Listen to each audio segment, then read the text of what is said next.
Hello, and thanks for joining me.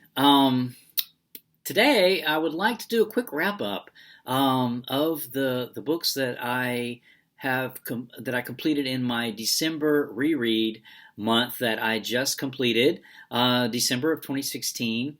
I decided to do this reread month because I really I really wanted to go back, and I wanted to set aside some time to go back and re-engage with some of the books that I've read in the past, and I wanted to try to get more of a balance between new stuff I'm reading and then getting the most that I can from the books that I've actually read the previous time, because as the old saying goes, you can't dip you can't dip your foot in the same river twice. You really can't probably engage with the book the same way twice, because while the book is unchangeable, you yourself do change. And so it's interesting. It has been interesting, an interesting exercise for me to go back and read some of these works over again, and take away something completely different from it this time. So um, I judge the whole experiment to be a success. I'm definitely going to continue this on.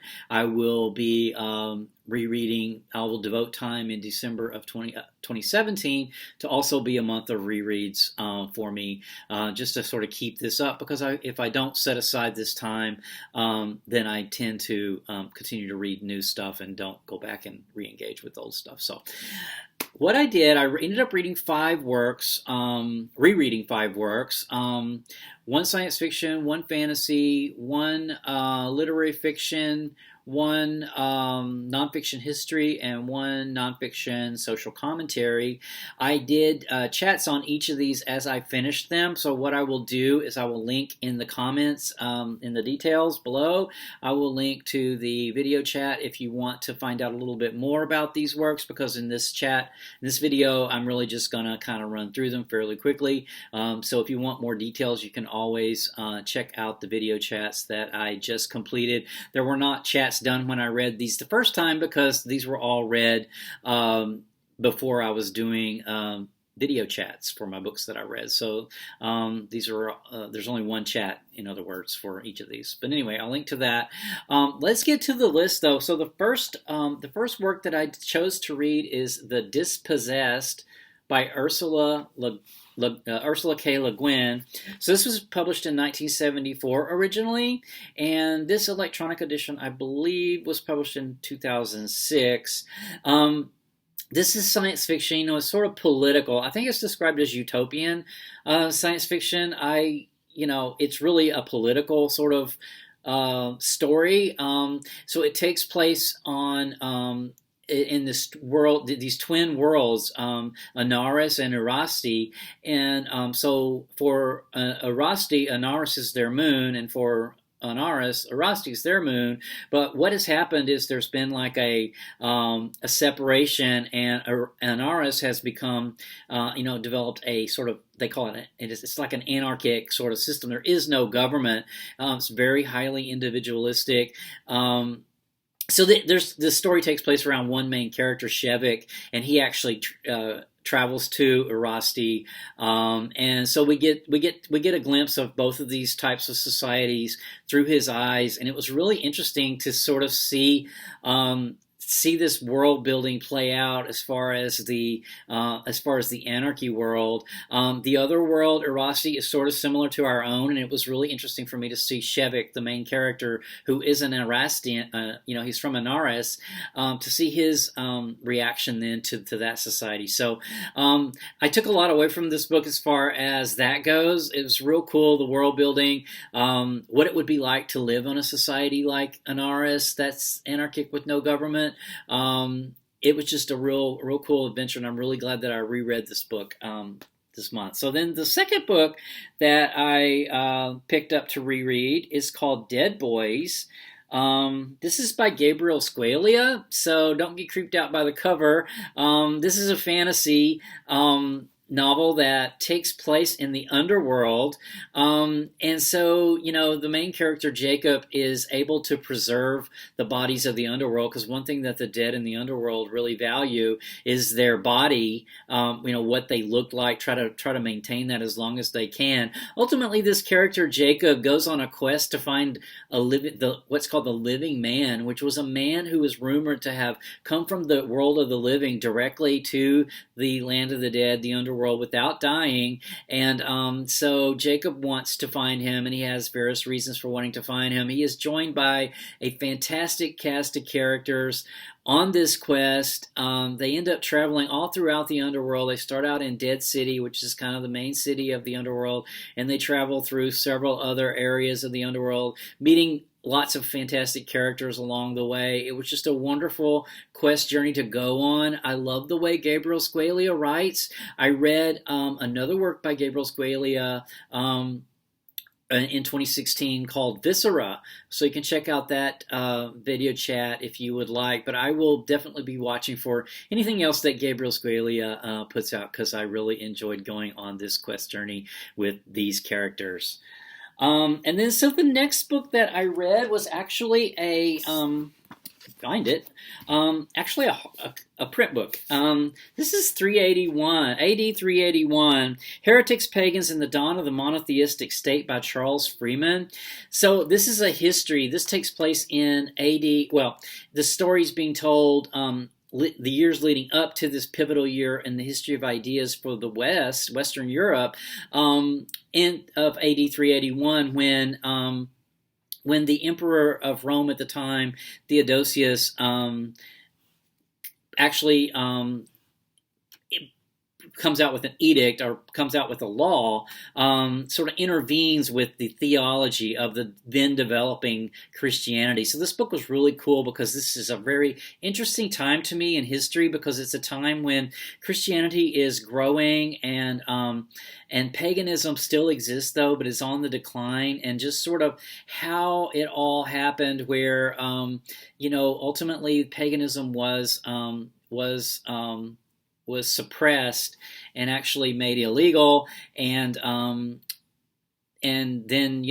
the sort of, we enter the Dark Ages, where the only sort of inquiry that was allowed for many centuries was related to Christianity. And so to me, this is a really interesting story of ideas, and I'm really glad that I reread this. I had wanted to reread it. I originally read this back in 2011 or 2010, and I had always wanted to reread it again, and I'm really glad that I pulled it out and got it reread this time, because it was just so interesting to me. It's just so interesting to me to sort of take a look at how things came to be the way they are, how things came to be the way that we know them today, and this idea of, especially specifically around Christianity, the Christianity that we know today hasn't always been the way it is now. That early on in the year 381, for example, a lot of things were still getting decided. And, to me, that's a real interesting history of ideas to go on a little journey. So then the other book that I read, next book that I read is Magister Ludi, The Bead Game by Hermann Hesse. This is sometimes also translated, the title sometimes called The Glass Bead Game. Hermann Hesse, I wanted to pick this up and read it again, because I did not love it the first time I read it, probably back in 2012. But I had read, earlier this year, I read Steppenwolf by Hermann Hesse, and so I thought, maybe I really enjoyed Steppenwolf, so I thought maybe I should give Magister Ludi another chance and see if I, take away something different. And I really am glad I did, because I really did. I really, went into this book differently this time, and I really enjoyed it, and took a lot away from it. This is the story of in a future society where there are these closed sort of centers of knowledge, where people become highly educated, and what their ultimate goal is to sort of make connections and synthesize all their universal knowledge, and they do this in the form of a game, a bead. They call it a bead game, and Magister Ludi is actually the leader of this order of the bead game, and this book tells the journey of one of the Magister Ludis from the time he was a small boy entering into the elite schools in order to get the education to enter the order, to enter this province, ultimately to him becoming a Magister Ludi. So it was a great sort of coming, expanding awareness, sort of expanding change of consciousness kind of story that Hermann Hesse is really good at telling. So I'm really glad that I reread that, because I had not really liked it the first time that I had read it, and so sort of like almost given up on Hermann Hesse completely. I had some criticisms of it, which I discuss in the video. So if you're interested in hearing more about it, then check out the video chat that I did on it. So then the last book that I read is called All Things Shining. Reading the Western Classics to Find Meaning in a Secular Age by Hubert L. Dreyfus and Sean Dorrance Kelly. This was published in 2011. This is another another history of ideas.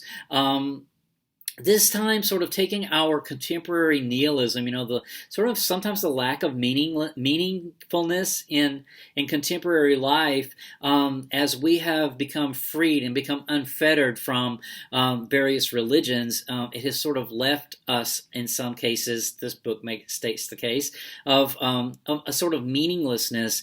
And so we go on a journey with these authors as they take us through David Foster Wallace's Infinite Jest, Homer's Iliad and Odyssey, Aeschylus Plays, Dante's Inferno, Martin Luther, Jesus, St. Paul, Augustine, Descartes, Kant, Nietzsche.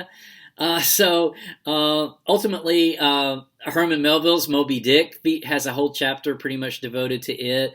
Ultimately these authors, I'm not sure they made their point at the very end about a return to polytheism as an answer. They advocate returning to polytheism, not the polytheism of Homer, not the polytheism of the ancient Greeks, but a new sort of polytheism that would be able to find the sacred in everyday life and in everything, so that we can reconnect with the sacred and the divine. So I'm not sure they made their point at the end, but it nevertheless was very enjoyable. And one thing I will say is, I definitely, after reading this, I want to read a book about Moby Dick. I want to read a book that discusses all the symbolism and the various meanings in Moby Dick. I have read Moby Dick, but the chapter on Moby Dick was so interesting and such a delight to read. So, anyway, that's my five works that I reread in the month of December 2016. Like I said, I will be doing this rereading again in December of 2017. I've already decided a couple of works that I'm going to reread, and so as the year goes on, I'll give some more thought to that.